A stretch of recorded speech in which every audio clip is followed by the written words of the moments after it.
परमहंसा स्वादितचरणकमलचिन्हमकरन्दाया भक्तजनमानसनिवासाया श्रीरामचन्द्राया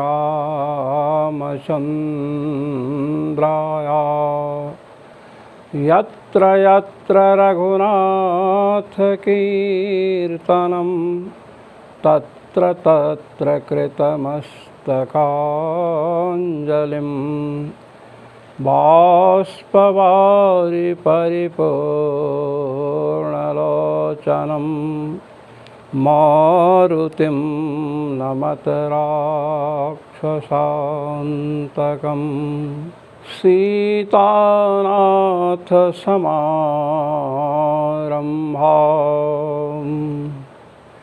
रामानन्दार्यमध्यमाम् अस्मदाचार्यपर्यन्ताम्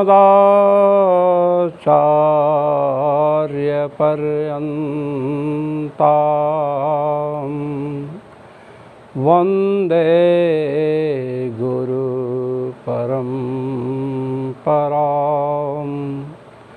वन्दे गुरुपरम्परां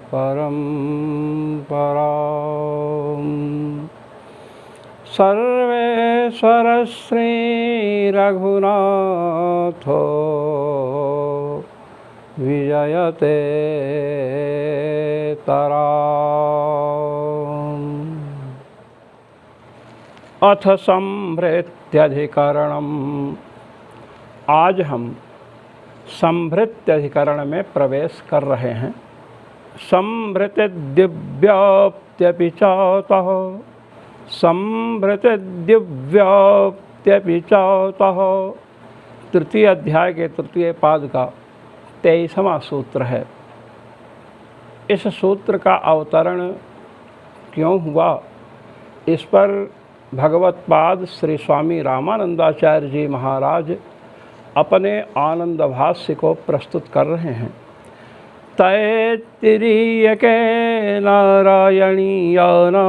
खिलेषु च श्रूयते ब्रह्मज्येष्ठा वीर्यौ संभृतानि ब्रह्माग्रे ज्येष्ठं दिवमाततानां ब्रह्मभूतानां प्रथमोत यज्ञे तेनार्हति ब्रह्मणा स्पर्धितुं कः इति।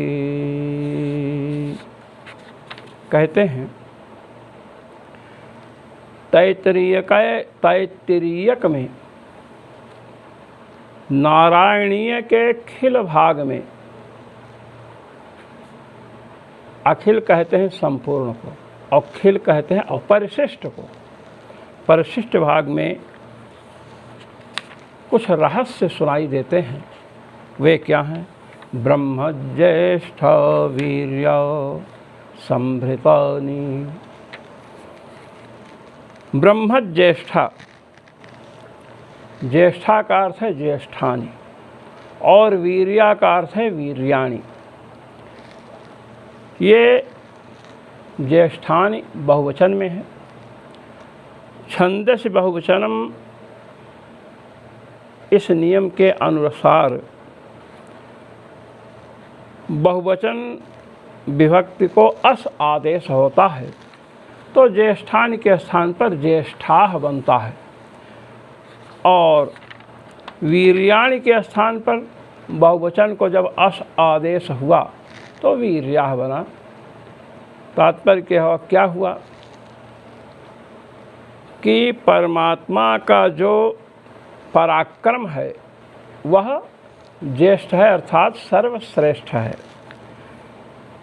ब्रह्मभूतानां प्रथमो अत यज्ञे, इसीलिए भूतानां प्रथमः, जितने भूत हैं, भूत का अर्थ है भवन्ति इति भूतानि, जो उत्पन्न होते हैं उन्हें कहते हैं भूत।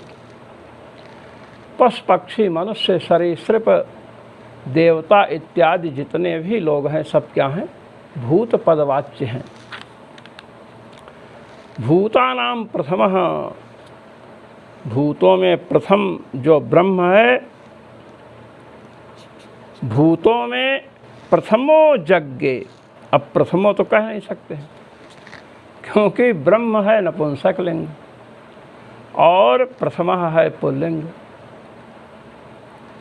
इसलिए यहाँ पर अर्थ ये है प्राणियों में सबसे पहले, प्रथम माने पूर्वम, सबसे पहले ब्रह्म परमात्मा, यज्ञ का अर्थ है स्थितः आसीत्, परमात्मा ही पहले थे। अब यज्ञ का अर्थ उत्पन्न हुए ऐसा नहीं कह सकते हैं।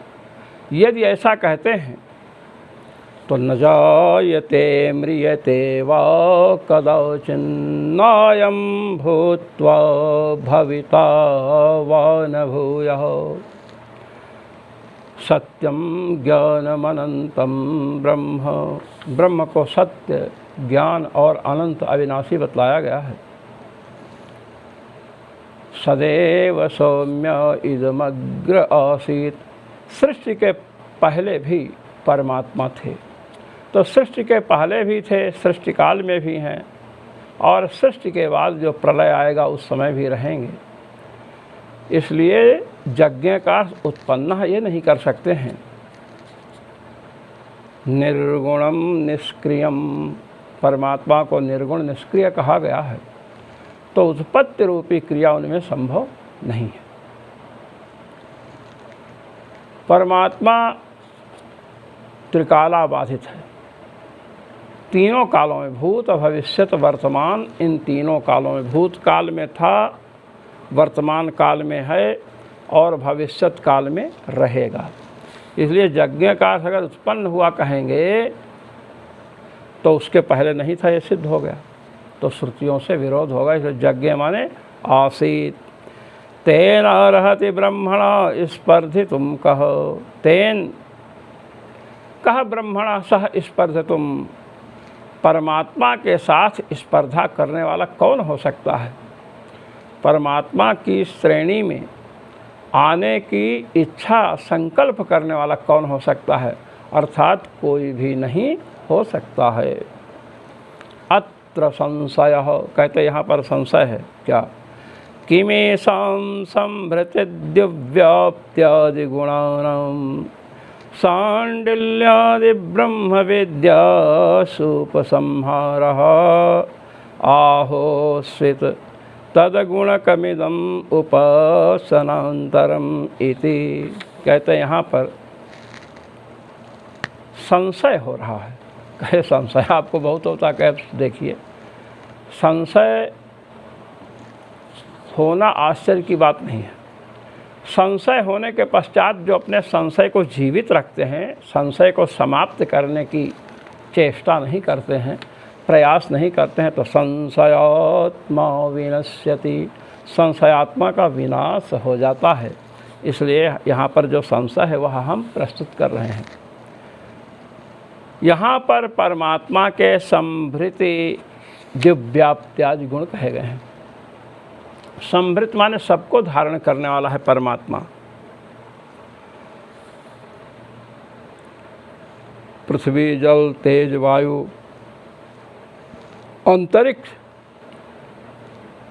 चतुर्दश भुवन, सबको भगवान धारण करने वाले हैं। और ब्रह्माग्रे ज्येष्ठम दिवमा ततान, ब्रह्म ही द्युलोक पर्यंत आततान माने व्याप्तम अस्ति, ब्रह्म द्युलोक पर्यंत, ये उपलक्षण है। कोई भी लोक ऐसा नहीं है जहाँ पर परमात्मा न हो। इसलिए दिव्याप्ति, द्युलोकादि चतुर्दश भुवन अनंतानंद ब्रह्मांड में उनकी व्याप्ति है, ये गुण बतलाए गए। अब इन गुणों का सांडिल्यादि ब्रह्म विद्याओं में उपसंहार करना चाहिए क्या? सांडिल्यादि वैश्वानरादि जो दहरादि जो ब्रह्म विद्याएं बतलाई गई हैं, क्या ज्ञान और आनंद की भांति संभृतित्व और द्युव्याप्त्यादि गुणों का वहाँ उपसंहार करना चाहिए, अर्थात वहाँ समावेश करना चाहिए। क्या? परमात्मा को सबका धारण करने वाला और द्युलोकादि में व्याप्त है, इस प्रकार अनुसंधान करके उपासना करनी चाहिए। क्या? आहोसित अथवा तदगुणकमिदमुपासनान्तरम, अथवा संभृति और द्युव्याप्त्यादि गुणों वाली यह कोई भिन्न उपासना है उन सब से, यह उपासनांतर है, एक विलक्षण उपासना है कि इस उपासना को करते हुए ब्रह्म परमात्मा सबको धारण करते हैं और परमात्मा द्युलोक पर्यंत व्याप्त हैं, इस प्रकार अनुसंधान करके की जाने वाली यह कोई उपासना विशेष है, अथवा संभृति द्युव्याप्ति आदि गुणों का उपसंहार सांडिल्य दहर आदि विद्याओं में करना चाहिए, अर्थात उन विद्याओं में ये गुण जाएंगे, यहाँ कोई विशेष उपासना नहीं है। एक प्रश्न यह। दूसरा प्रश्न है कि संभृति अर्थात सबको धारण करने वाले भगवान हैं और द्युव्याप्ति द्युलोक पर्यंत व्याप्त हैं भगवान, इस प्रकार के गुणों वाली यह उपासना विशेष है क्या? ये संशय हो रहा है। इति किम युक्तम, कहते हैं युक्त क्या है, आपको उचित क्या लगता है, ये आप भी तो बतलाओ। कहते सुनिए, अनारभ्याधीतत्वात् एषां गुणानां सर्वासु विद्यासु उपसंहारः इति प्राप्ते विधीयते संभूतिद्युव्याप्त्यपीति। कहते सुनिए, ये अनारभ्याधीत है, किसी प्रकरण को आरंभ करके इसे नहीं कहा गया है। यस्य पर्णमयी जुहुर्भवति न स पापम श्लोकम शृणोति। पलाश काष्ठ की जिसकी जुहू होती है वह अपकीर्ति का श्रवण नहीं करता है। तो जहाँ जुहू की बात आएगी कि जुहू से ये कार्य करे, तो वहाँ पर यस्य पर्णमयी जुहुर्भवति ये जाएगा, अर्थात पलाश काष्ठ की जुहू बनाई जाए। तो अनारभ्याधीत होने से जैसे पलाश काष्ठ सर्वत्र जाता है, इसी जुहू जहाँ जुहू है, उसी प्रकार अनारभ्याधीत होने से किसी प्रकरण के बिना, किसी प्रकरण को आरंभ किए बिना इसका कथन होने से क्या पर्णमयी जुहू की भांति यह भी संपूर्ण ब्रह्म विद्याओं में जाएगा? ये संशय हो रहा है। अनारभ्याधीतत्वात् एषां गुणानां सर्वासु विद्यासु उपसंहारः इति प्राप्ते विधीयते यस्य पर्णमयी जुहुर्भवति न स पापम श्लोकम शृणोति। जिसकी पलाश काष्ठ की जुहू होती है वह अपकीर्ति का श्रवण नहीं करता है। जिस प्रकार अनारभ्याधीत होने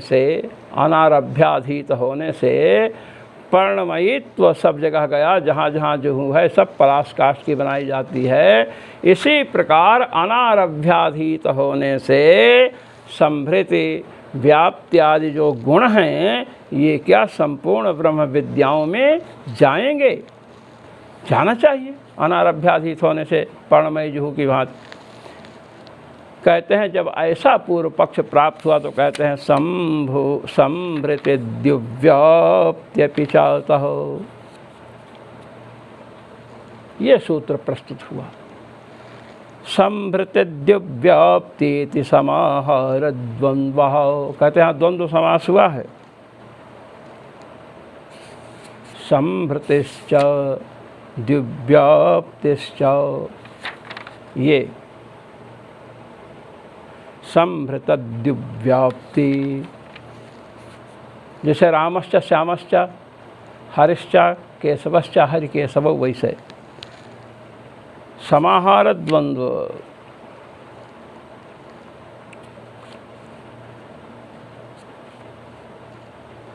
सांडिल्यादि विद्याल्पस्थानत्वं ब्रह्मणः श्रूयते।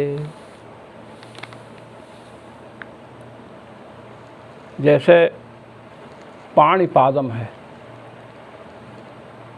पाणिश्च पादश्च, पाणिश्च पाणिच पादौ च तयोः समाहारः।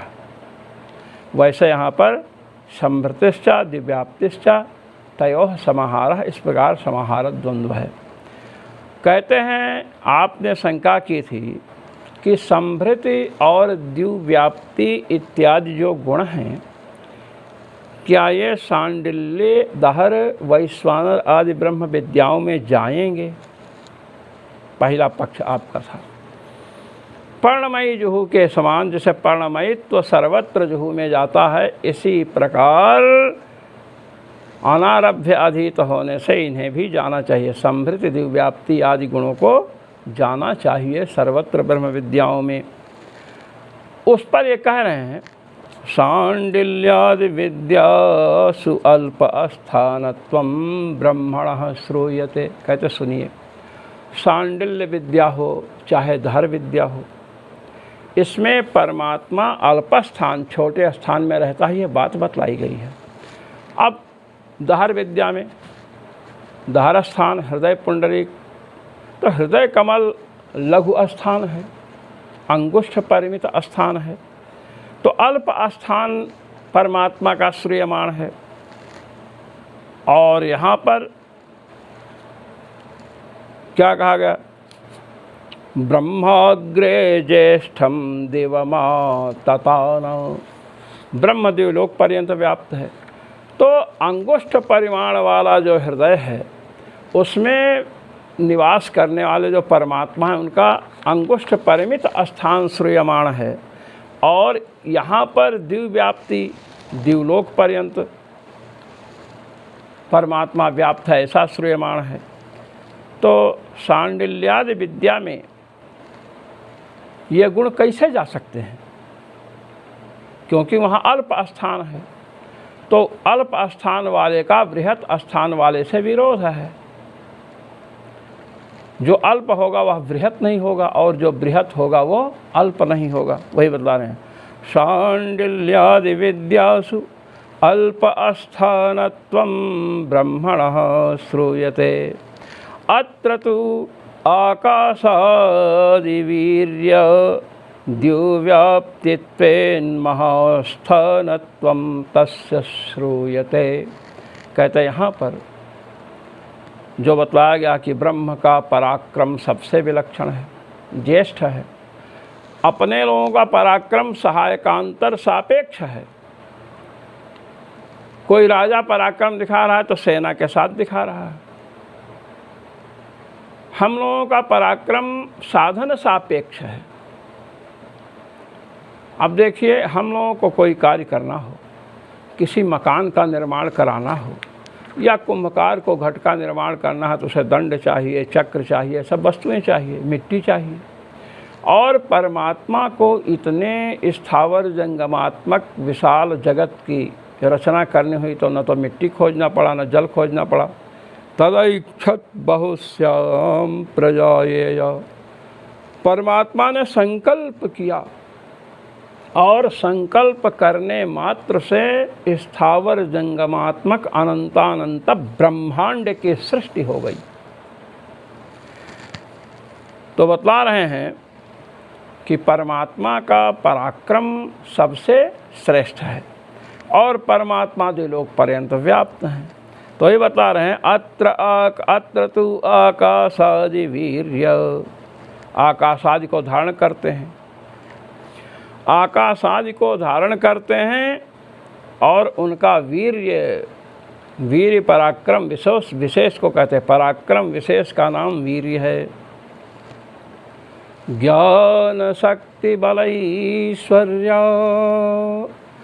तेजो वीर्याण्यशेषतः भगवत शब्दवाच्यानि विना हेयैर्गुणादिभिः। भगवत शब्द वाच्य कौन है? तो ज्ञान शक्ति बल ऐश्वर्य तेज और वीर्य। तो कहते हैं आकाशादि द्युलोक पर आकाशादि को धारण करने वाले भगवान हैं।